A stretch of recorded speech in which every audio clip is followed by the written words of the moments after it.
तो दोस्तों आज हम बात करेंगे अभी अभी रिलीज हुई one of the best series पर, जिसका नाम है मनी हेस्ट सीजन 5। और दोस्तों जिन्हें नहीं पता उन्हें मैं बता दूं कि हमने इसी चैनल पर मनी हेस्ट के सीजन 1, 2, 3 एंड 4 को डिटेल में एक्सप्लेन किया है और हर सीजन की एक्सप्लेनेशन लगभग 1 घंटे से लेके आधे घंटे तक लंबी है। तो अगर आप लोगों ने अभी तक से उन एक्सप्लेनेशन को नहीं देखा है तो उन्हें आप लोग पहले देख ले, नहीं तो आपको ये सीजन 5 बिल्कुल भी समझ में नहीं आएगा। और आज हम इसी वीडियो में सीजन 5 पर डिटेल में बात करेंगे। और गाइज अगर आपको ओरिजिनल सीरीज भी देखनी है तो आप उसे नेटफ्लिक्स पर देख सकते हैं। also, अगर आप लोग इस चैनल पर न्यू है तो चैनल को सब्सक्राइब करके बेल आइकॉन ऑल पर कर दे, ताकि आपको ऐसी इंटरेस्टिंग वीडियोस की नोटिफिकेशन मिलती रहे। तो अब बिना देर किए चलते हैं सीधा वीडियो की तरफ। सीजन 5 के एपिसोड 1 के शुरुआत में हम कहानी को वहीं से स्टार्ट होता हुआ देखते हैं जहाँ पर एलिसिया ने प्रोफेसर को पकड़ लिया था और वो उसके बेस तक पहुँच गयी थी। प्रोफेसर एलिसिया के हाथ से गन छीनने की कोशिश करता है, पर एलिसिया साइड में गोली मार के उसे बोलती है कि मैं तुम्हें 1 सेकंड में गोली मार सकती हूँ, पर मैं ऐसा नहीं करूंगी, बिकॉज उसे काफी इंफॉर्मेशन बाहर निकालनी है। और फिर वो प्रोफेसर को उसका पूरा प्लान पूछती है कि तुम क्या करने वाले हो, सोने को कैसे बाहर निकालने वाले हो और अंदर कितने लोग हैं। पर प्रोफेसर अपना मुंह नहीं खोलता। इनमें आपस में थोड़ी सी हाथापाई होती है और इसी के साथ सीन कट हो जाता है। देन कहानी फ्लैशबैक में जाती है जहाँ हम तुम्हारे और हमारे फेवरेट कैरेक्टर को यानी कि बर्लिन को देख पाते हैं, जो अपने बेटे के साथ था। और बर्लिन के बेटे का नाम था राफेल। वो उसे एक होटल में ले जाता है एंड अपनी गर्लफ्रेंड से मिलवाता है। एंड बाद में बर्लिन मेन मुद्दे पर आता है और अपने बेटे को बोलता है कि समय आ गया है कि तुम अब उसी की तरह चोरी की दुनिया में एंटर करो। तो उसका बेटा साफ साफ मना करके ये बोलता है कि वो एक सॉफ्टवेयर इंजीनियर है और वो हैकिंग भी जानता है और उसके पास खुद का एक जॉब भी है और वो ये सब कुछ बिल्कुल भी नहीं करेगा। तो बर्लिन पलट के जवाब देता है कि मैंने तुम्हें सॉफ्टवेयर इंजीनियर इसीलिए बनाया ताकि तुम उसके काम आ सको।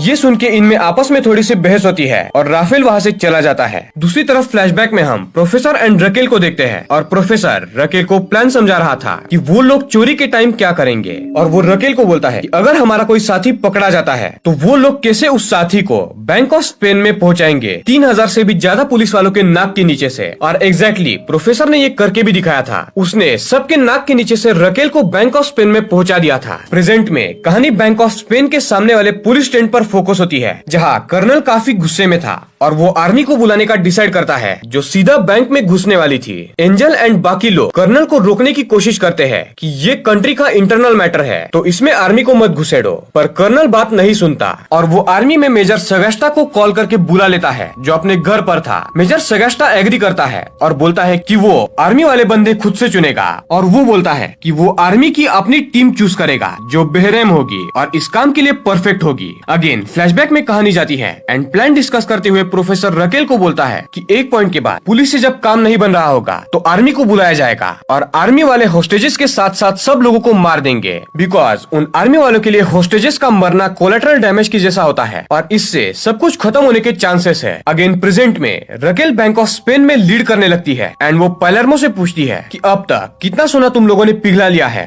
तो पलेर्मो बोलता है कि 59 टन अब तक पिघल चुका है और 31 टन अभी तक से बाकी है। तो रकेल काम बंद करने बोलती है, बिकॉज यहाँ से इन्हें निकलना था और उनके पास सिर्फ 3 से 4 घंटे थे। यहाँ पर बाहर पुलिस उस हेलीकॉप्टर को ट्रैक कर रही थी जिसके जरिए रकेल को बैंक ऑफ स्पेन में लाया गया था। हेलीकॉप्टर को प्रोफेसर का आदमी मार्सेला चला रहा था और पुलिस लगातार उसके पीछे थी कि जैसे ही वो लैंड करता है उसे वो पकड़ लेंगे सिर्फ 11 मिनट में। पर ये 11 मिनट बहुत थे और इसमें तो मार्सेला बहुत कुछ कर सकता था बचने के लिए। यहाँ बैंक ऑफ स्पेन में हम आर्टोरिटो को देख पाते हैं जिसे मनीला ने गोली मारी थी, बिकॉज वो मोनिका को मारने वाला था। हेलसिंकी उसे ले जाता है और आर्टोरिटो के घाव इतने भी गहरे नहीं लग रहे थे। पालेर्मो सोना पिघलाने वाली जगह पर जाके बोगोटा को काम बंद करने बोलता है, पर बोगोटा गुस्सा था और उसे ऐसा लग रहा था कि रकेल बैंक में आने के चलते इन सब का पूरा प्लान फ्लॉप हो जाएगा और इनमें आपस में ही बहस होने लगती है। यहाँ पर हम प्रोफेसर को देखते हैं जिसे एलिसिया ने बांध कर रखा था और वो भी एक बड़े से चेन से। वो प्रोफेसर को काफी सवाल कर रही थी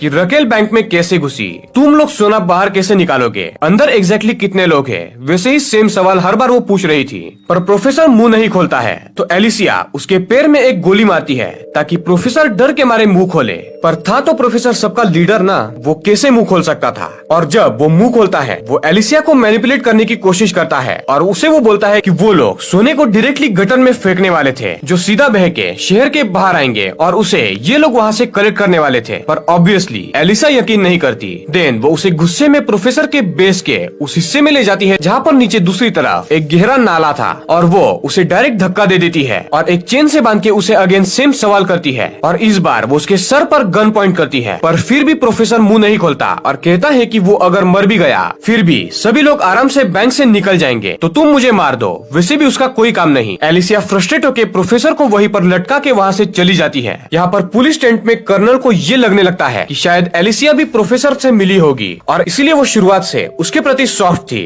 पर एंजल उसे अगेन क्रॉस करता है और बोलता है कि हम ऐसा नहीं कह सकते जब तक हमारे पास कोई भी सबूत ना हो। तो कर्नल एलिसिया जो प्रोफेसर को पकड़ने आई थी वो उसी को गद्दार घोषित करने पे तुला हुआ था और वो उसके खिलाफ सबूत बनाने लगता है, जिसके चलते वो इस पूरे ऑपरेशन को खुद ही लीड कर पाए और वो उसके एक अकाउंट में कुछ पैसे भी ट्रांसफर करा देता है, जो स्टेटमेंट देखने पर ऐसा लगे कि प्रोफेसर के आदमियों ने उसे पैसे भेजे हैं। और गाइस इसके बाद से अब कुछ अनवांटेड चीजें भी यहाँ पर होने वाली है, पर मैं सिर्फ आपको मेन प्लॉट पर फोकस करवाऊंगा। तो अगेन कहानी हेलीकॉप्टर पर फोकस होती है। जिस हेलीकॉप्टर को मार्सेला चला रहा था वो हेलीकॉप्टर को एक खेत में रोक देता है जहाँ पर प्रोफेसर के 2 आदमी पहले से ही मौजूद थे। तो वो मार्सेला को दूर छुपा के खेत में खड़े हो जाते हैं, वो भी हेलीकॉप्टर के पास, और ऐसा प्रिटेंड करते हैं कि वो यहाँ पर भेड़ को चराने आए हैं। और जैसे ही हेलीकॉप्टर को टैप करते हुए पुलिस वहाँ पर आती है, प्रोफेसर के साथ काम करने वाला एक बूढ़ा आदमी पुलिस को बोलता है कि वो इस फार्म का मालिक है और दूसरा आदमी उसके लिए काम करता है भेड़ चराने के लिए। तो पुलिस उस पर यकीन करके उससे पूछती है कि जो ये हेलीकॉप्टर चला रहा था वो आदमी कहाँ पर गया। तो ये बूढ़ा आदमी बोलता है कि वो एक रेड कलर के वॉल्वो कार में यहाँ से भागा है। और ये बूढ़ा आदमी पुलिस को ये यकीन दिलाने के लिए कि वो सच में इस खेत का मालिक है, वो पुलिस वालों से झगड़ने लगता है और उन्हें बोलता है कि उसकी 3-4 भेड़े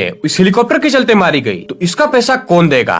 पुलिस उसे इग्नोर करके रेड वॉल्वो कार को ढूंढने लगती है और उसके पीछे पड़ जाती है। और जब इस कार को रोका जाता है तो उसमें एक रैंडम बंदा था जिसे बंदी बनाया गया था, जिसे प्रोफेसर के आदमियों ने किडनैप करके धमका के इस कार में बंदी बनाया था। और इस बार अगेन पुलिस बेवकूफ बन जाती है बिकॉज उनके हाथ में मार्सेला नहीं लगा था। और हम यहाँ पर दूसरी तरफ मार्सेला और प्रोफेसर के बाकी 2 आदमियों को वहाँ से एक ट्रक में भागता हुआ देखते हैं। देन हम एलिसिया को देखते हैं जो प्रोफेसर को मौका देती है रैकेल से बात करने का, जो बैंक ऑफ स्पेन में थी। प्रोफेसर रैकेल एंड बाकी सबको ये बोल देता है कि उसे पुलिस ने पकड़ लिया है और वो शायद उनसे आखिरी बार बात कर रहा है, तो तुम लोग प्लान को ठीक से फॉलो करो। प्रोफेसर सबका नाम लेके एक एक करके सबको सॉरी बोलता है और फोन कट हो जाता है। और उसके तुरंत बाद सभी लोग बैंक ऑफ स्पेन के बाहर पूरी मिलिट्री को आता हुआ देखते हैं और उसे देख के सभी लोग हक्के बक्के रह जाते हैं। और इसी के साथ एपिसोड 1 यहाँ पर एंड होता है।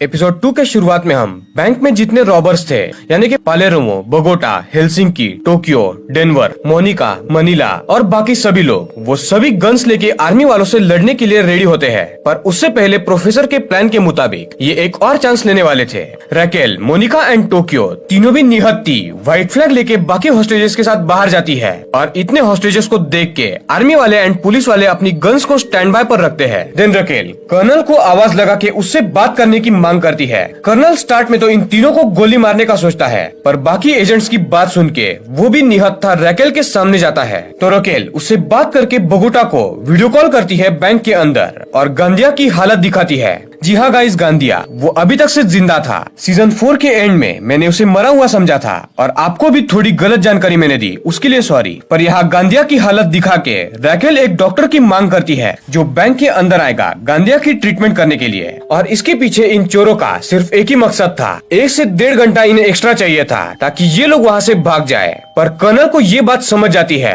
और वो बोलता है कि मुझे सब पता है, तुम ऐसा क्यों कर रही हो। मैं अभी अंदर आर्मी भेजने वाला था और तुम्हें टाइम चाहिए यहाँ से भागने के लिए और इसीलिए तुमने ये सब कुछ किया। तो मैं तुम्हारी बात नहीं मानता, उल्टा तुम ही गांधिया को बाहर आजाद करो और वहाँ पर ही वो लोग उसकी ट्रीटमेंट करेंगे। रैकेल डिस्कस करके ये बात मान जाती है और कर्नल से बात करके उसे ये भी पता चल जाता है कि प्रोफेसर पकड़ा गया है एंड एलिसा के कब्जे में है। ये बात अभी तक से पब्लिक नहीं हुई है, यानी प्रोफेसर वापस आ सकता है, ये चांसेस अब बढ़ गए थे बिकॉज कर्नल और बाकी लोगों को इसकी कोई भी जानकारी नहीं थी कि प्रोफेसर एलिसिया के कब्जे में है। इनमें आपस में डिस्कशन चल ही रहा था कि गांधिया अंदर बोगोटा को उकसाने लगता है कि कैसे उसने नायरोबी को मारा और कैसे बोगोटा नायरोबी को चाहता था। ये सुन के बोगोटा गांधिया को बहुत मारता है। पैलेर्मो एंड डेनवर उसे रोकने की कोशिश करते हैं, पर रियो भी बोगोटा का साथ देता है और अगर ये लोग गांधिया को मार देते तो बाहर रैकेल एंड कर्नल के बीच गांधिया के ट्रीटमेंट को लेकर जो भी बात चल रही थी वो रुक जाती एंड आर्मी तुरंत अंदर घुस के सबको मार देती।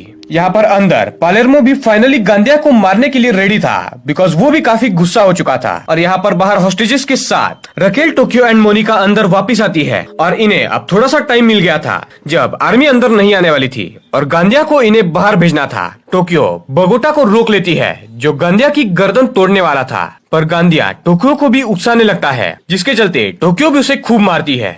यहाँ पर जो हॉस्टेजेस थे उनमें से अपना बेवकूफ उर्फ आर्तोरितो भी था और वो अगेन वहाँ पर पड़े बुलेट प्रूफ जैकेट्स को एंड हथियारों को उठा के सबको दे देता है और इस बात पर किसी का भी ध्यान नहीं जाता बिकॉज ये लोग गांदिया को मारने में बिजी थे। आर्तोरितो रॉबर्ट्स पर गोली चलाने लगता है, पर उल्टा दो हॉस्टेजेस ही घायल हो जाते हैं एंड डेनवर के हाथ पर एक गोली लग जाती है। गांदिया को वहीं पर बांध कर रख दिया जाता है और यहाँ पर सारे हॉस्टेजेस बैंक ऑफ स्पेन में भागने लगते हैं। गवर्नर का प्लान था एक ऐसे वॉल्ट में जाना जहाँ की दीवारें स्टील की थी और सभी उसी की तरफ भागने लगते हैं, पर तभी रॉबर्ट्स भी वहाँ आके इन पर गोली चलाने लगते हैं और इन्हें काफी डराते हैं। असल में टोक्यो एंड पैलेर्मो हॉस्टेजेस के बुलेट प्रूफ जैकेट्स पर गोली चला रहे थे ताकि इन्हें चोट भी ना पहुंचे और ये लोग डरे। यहाँ पर बाहर कर्नल काफी फ्रस्ट्रेट हो चुका था और वो मेजर सगास्टा को अंदर जाने का ऑर्डर देता है और अगेन आर्मी वाले अंदर जाने की तैयारी करने लगते हैं। यहाँ पर बैंक में आर्तोरितो एंड हॉस्टेजेस प्लान के मुताबिक वॉल्ट में तो नहीं जा पाते, पर इन्हें वो रूम मिल जाती है जहाँ पर रॉबर्ट्स ने अपने हथियार रखे थे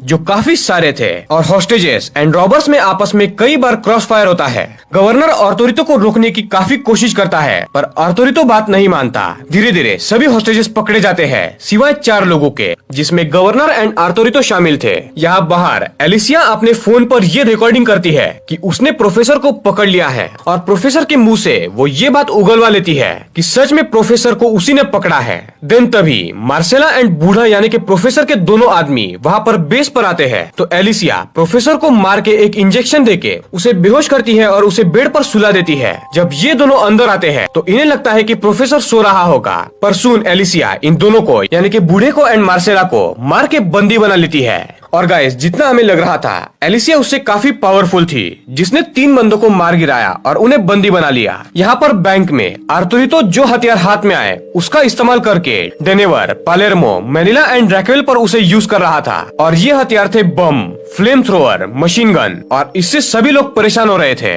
और गोलियों की आवाज सुन के मिलिट्री और भी तेजी से अंदर आने की प्रोसेस में लगी थी तो रकेल बोगोटा को ऑर्डर देती है कि गांदिया को बाहर भेज दो, इससे उन्हें टाइम मिलेगा। तो गांदिया को बाहर भेज दिया जाता है उसके ऊपर स्मोक बम लगा के, ताकि गांदिया मिलिट्री वालों को ये ना बता पाए कि हॉस्टेजेस एंड रॉबर्ट्स में गोलीबारी चल रही है। और यहाँ पर बैंक के अंदर मोनिका एसी डक्ट के थ्रू पीछे से जाके आर्तोरितो पर 2-3 गोलियां चला देती है जिससे वो मरने लगता है और इसी के साथ एपिसोड 2 यहाँ पर एंड हो जाता है। एपिसोड 3 के शुरुआत में अब सभी हॉस्टेजेस पकड़े गए थे एंड जख्मी आर्तोरितो को ऑक्सीजन लगा के उसे शॉक देके उस पे बेसिक ट्रीटमेंट करके सभी रॉबर्स उसे भी बाहर भेज देते हैं एंड आर्तोरितो के साथ गवर्नर को भी बाहर भेजा जाता है। और गाइस गवर्नर के हाथ में एक ऐसी हथकड़ी थी जिसमें एक माइक फिट किया गया था और ये जो माइक है वो आगे काफी काम में आएगा और इसका मेन पर्पस तो हमें थोड़ी देर में पता चल ही जाएगा। अब जो पब्लिक रॉबर्स को सपोर्ट कर रही थी वो थोड़ा सा डर जाती है बिकॉज फर्स्ट टाइम कोई हॉस्टेज इतना इंजोर हुआ था। अब कर्नल गवर्नर के सामने बैठ के उससे पूछताछ करता है कि अंदर क्या क्या हुआ,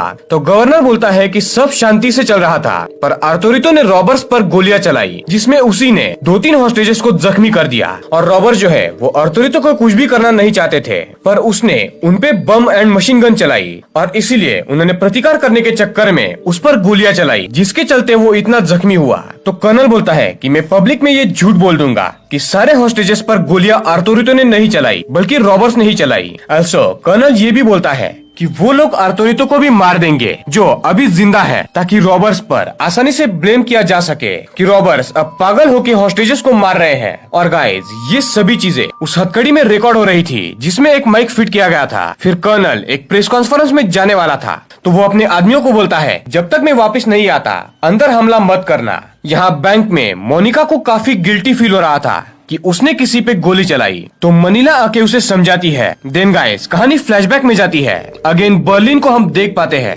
और वो अपने बेटे को मना लेता है उसकी लाइफ की पहली चोरी करने के लिए और वो उसकी टीम को अपने बेटे राफेल से मिलवाता है और ये लोग एक म्यूजियम में 16 किलो प्राचीन सोने के बर्तन चुराने वाले थे। इनके पास उन प्राचीन बर्तनों की कॉपी ऑलरेडी रेडी थी तो इनका एग्जैक्ट प्लान कैसे एग्जीक्यूट होता है ये तो हमें अगले एपिसोड में डिटेल में पता चल ही जाएगा। अब अगेन प्रेजेंट में कर्नल प्रेस कॉन्फ्रेंस में आता है और यहाँ पर वो प्रेस के सामने एलिसिया के खिलाफ झूठे आरोप लगाता है कि वो प्रोफेसर से मिली हुई है, और वो प्रेस को आगे ये भी बोलता है कि इसीलिए एलिसिया ने स्टार्ट से रॉबर्ट्स के ऊपर सख्त कार्रवाई नहीं की। उसने रिजाइन भी इसलिए किया ताकि वो प्रोफेसर को सपोर्ट करना चाहती थी, और अब वो इसलिए गायब हो गई, और शायद वो अभी प्रोफेसर के साथ ही होगी और काम कर रही होगी। फिर वो कुछ सीसीटीवी फेक फुटेज भी दिखाता है और बैंक के स्टेटमेंट्स भी, जिससे एलिसिया के अकाउंट में काफी सारे पैसे जमा हुए थे। प्रोफेसर ये सुन के खुश हो जाता है बिकॉज एलिसिया अब फंस चुकी थी और उसके पास कोई और रास्ता भी नहीं था। असल में एलिसिया सीक्रेटली काम करके प्रोफेसर को पकड़ना चाहती थी,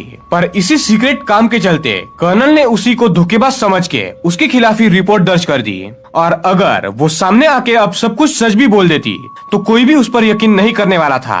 तो प्रोफेसर उसे समझाने लगता है कि तुम हमारे साथ मिल जाओ। तभी एलिसिया जो प्रेग्नेंट थी वो अब बच्चे को जन्म देने लगती है। यहाँ पर बैंक में सभी रॉबर्स एमोस गन्स लेके रेडी थे, बिकॉज अब जैसे ही कर्नल की प्रेस कॉन्फ्रेंस खत्म होने वाली थी, आर्मी वाले अंदर आने वाले थे, और बैंक के अंदर पलेर्मो सबको लीड करके किलाबंदी करने लगता है, और वो प्लान करके अपने ही गैंग के 3 लोगों को रिस्क जोन में रख के बाकी लोगों के साथ आर्मी से लड़ने का प्लान करता है। और ये एक्चुअल बैटल होने वाला था आर्मी एंड रॉबर्स के बीच में, पर यहाँ पर इन्हें ये उम्मीद भी थी कि प्रोफेसर वापस आ सकता है। और यहाँ पर हम प्रोफेसर के बेस पर एलिसिया को देखते हैं, और वो अब दर्द सहन नहीं कर पा रही थी, इसीलिए वो प्रोफेसर के काफी मनाने के बाद वो उसके हाथ खोल देती है, एंड प्रोफेसर आजाद होके एलिसिया की डिलीवरी करता है, और एलिसिया यहाँ पर एक लड़की को जन्म देती है। कर्नल भी प्रेस कॉन्फ्रेंस खत्म करके पुलिस टेंट में वापस आता है, एंड आर्मी मेजर सेगस्टा से बात करके ये प्लान डिसाइड होता है कि आर्मी का पूरा यूनिट छत से अंदर घुसेगा, जहाँ पर एक स्टील की परत है, वहाँ वो लोग बम लगा के उसे उड़ा के अंदर जाएंगे। और इनमें ये भी बात होती है कि रॉबर्ट्स को ये एक्सपेक्टेड भी नहीं होगा।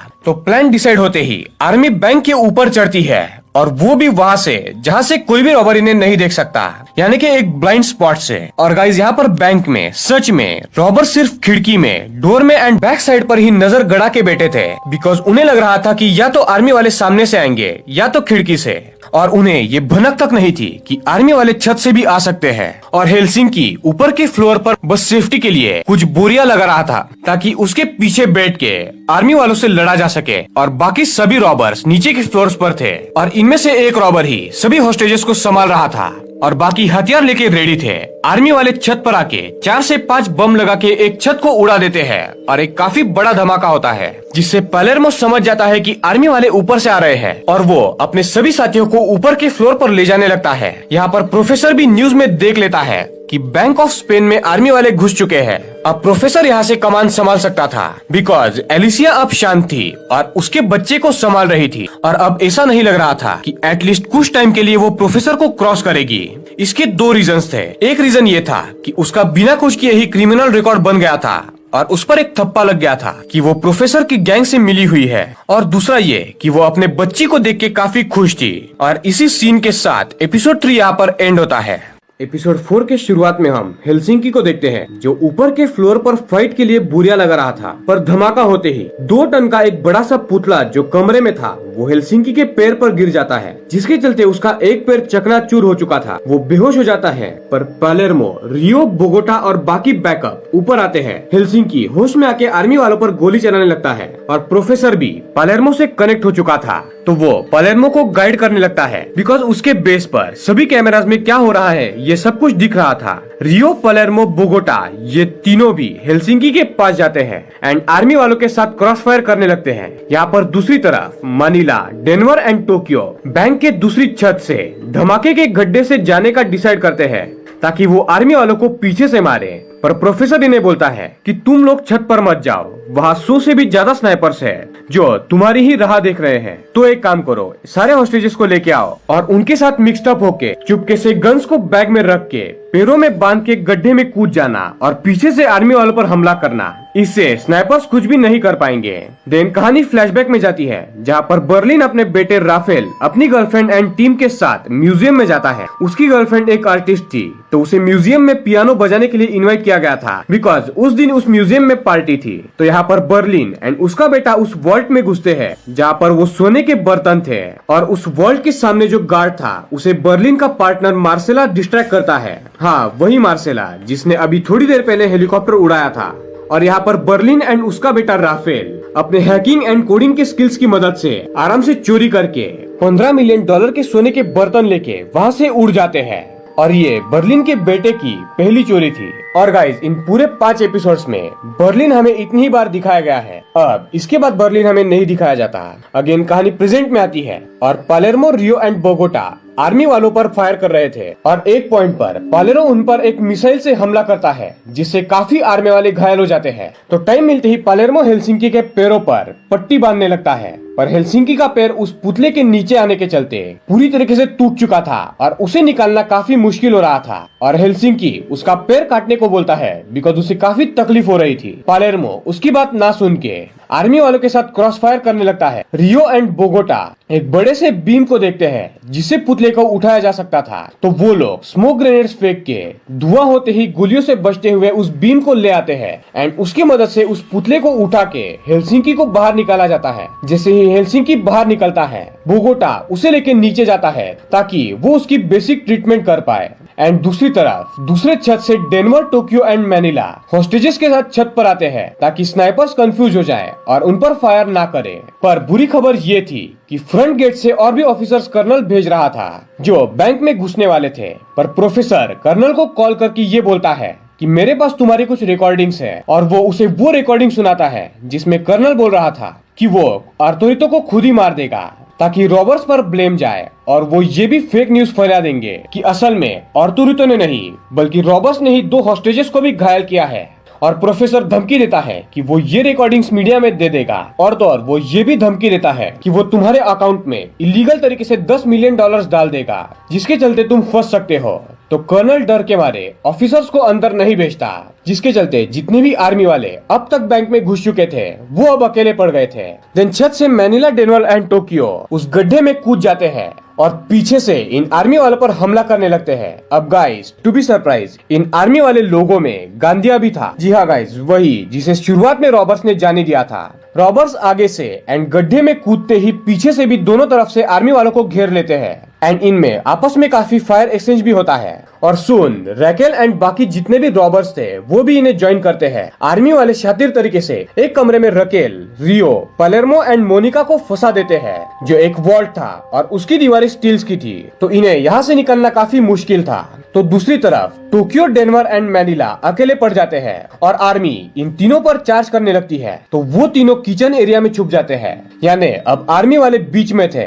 एंड आर्मी वालों ने कुछ लोगों को वॉल्ट में बंद करके रखा था और कुछ किचन में थे। बस अब इन रॉबर्ट्स में से बोगोटा एंड उसके 2-3 साथी थे जो सोना पिघलाने का काम कर रहे थे, वो भी नीचे के फ्लोर्स पर। तो अब बोगोटा और बाकी 2-3 लोगों को हेल्प के लिए बुलाया जाता है या नहीं, ये हमें आखिरी एपिसोड में पता चल ही जाएगा। एपिसोड 4 इसी के साथ यहाँ पर एंड होता है। और गाइस, अगला एपिसोड यानी कि एपिसोड नंबर 5 जो है वो असल में आखिरी एपिसोड है और बाकी के जो 5 एपिसोड्स है वो असल में 3 दिसंबर को रिलीज होने वाले हैं। यानी कि मनी हाइस्ट सीजन 5 के बचे हुए 5 एपिसोड्स दिसंबर 3 को रिलीज होंगे। तो आखिरी एपिसोड में जो कुछ भी होगा ये अभी हम डिस्कस करेंगे। अब आखिरी एपिसोड में यानी कि एपिसोड नंबर 5 में काफी एक्शन होने वाला है, तो मैं आपको इसे ज्यादा डिटेल में नहीं बता पाऊंगा बिकॉज ये लोग आपस में काफी गोलियां चलाते हैं। और गाइज, इस एपिसोड में हमें टोक्यो की काफी बैक स्टोरी भी दिखाई गई है कि कैसे उसका बॉयफ्रेंड एक रॉबरी में मारा गया था और कैसे प्रोफेसर ने उसे अपने टीम में भी शामिल किया। और भी बहुत कुछ टफ है जो मुझे ज्यादा इम्पोर्टेंट नहीं लगा।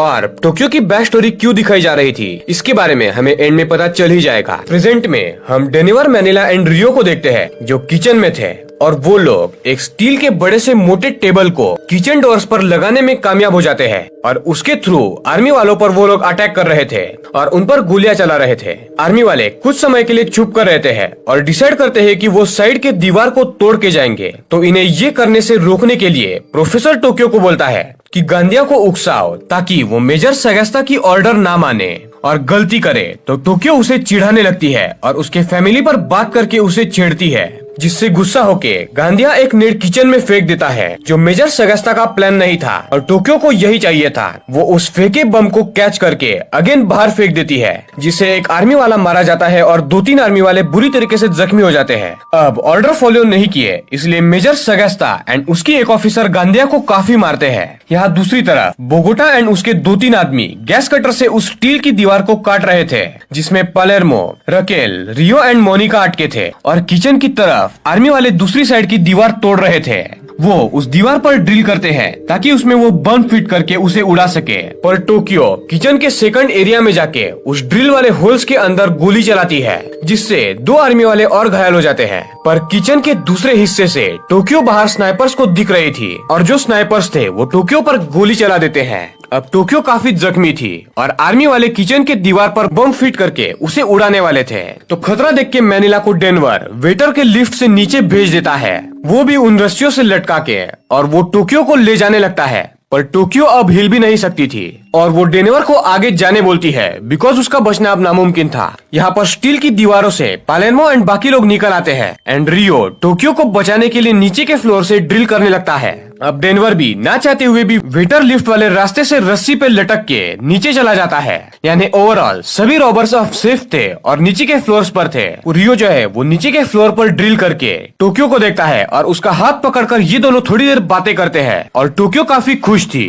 और इमोशनल भी कि रियो उसके लिए यहाँ तक आया। जल्द ही किचन की दीवार को उड़ा दिया जाता है और आर्मी वाले अंदर आते हैं। तो टोक्यो रियो को वहाँ से जाने बोल के आर्मी वालों पर गोलियां चलाने लगती है, पर कोई भी फायदा नहीं था। आर्मी वाले टोक्यो को गोलियों से मार देते हैं। टोक्यो अब बेहोश पड़ी हुई थी तो गांधिया वहाँ पर आता है और उसे देखकर हंसने लगता है और वो काफी खुश लग रहा था। पर यहाँ पर एक भयानक सीन आता है। असल में टोक्यो ने ग्रेनेड्स की माला पहनी हुई थी जिसकी सुइया उसने अपने हाथ में निकाल ली थी और सारे के सारे ग्रेनेड्स आखिर में फट जाते हैं और टोक्यो के चीथड़े उड़ जाते हैं और शायद गांधिया और बाकी आर्मी वाले भी इस धमाके में मारे जाते हैं। और ये सबसे खतरनाक सीन था और इसी के साथ ये एपिसोड 5 यहाँ पर एंड होता है। अब गाइज आगे भी बैंक ऑफ स्पेन में काफी रॉबर्स जिंदा बचे हुए हैं और टोक्यो तो मर चुकी है। हेलसिंकी काफी जख्मी है। प्रोफेसर बाहर शॉक में है कि उसने टोक्यो को खोया और पुलिस वाले तो अब काफी ज्यादा गुस्सा हो चुके हैं। तो क्या रॉबर्स इस सिचुएशन से निकल पाते हैं या नहीं, ये हमें मनी हाइस्ट के सीजन 5 के वॉल्यूम 2 में पता चल ही जाएगा, जो अभी तक से रिलीज ही नहीं हुई है।